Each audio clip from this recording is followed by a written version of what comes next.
So my clients aren't typically small businesses. They're fairly large, companies. They have large staffs. So they have a hard time sending emails, right? So if I forget about writing a 12,000 word book, no one has time for that. How do you do it?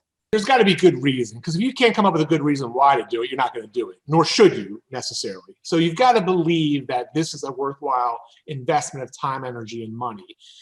So if you believe that there's a reason why, a CEO of a company should write a book for his employees or whatever it is, that's the first step. Now, without getting too granular, our process, we have a very unique sort of system. We break it down into bite-sized chunks and really walk a client through those chunks. So it's much more doable than staring at a blank screen and saying, my God, I got to write 12,000 words.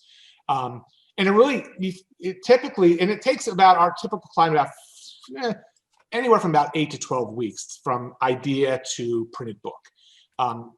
And the first 4 weeks of the process, Adam, they're not even writing anything. We're asking lots of questions. We are planning. Half my family's Italian, so I love to eat. I love to cook.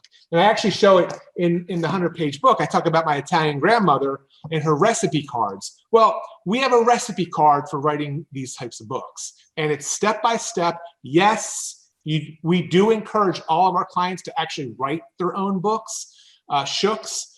But we do offer ghostwriting, but I don't advise that. I really think it always comes best if it comes from you, I believe. Yes, we'll polish it and all that, but I always try to encourage our clients to write. So yeah, you have to be committed, but it's not that big of a deal.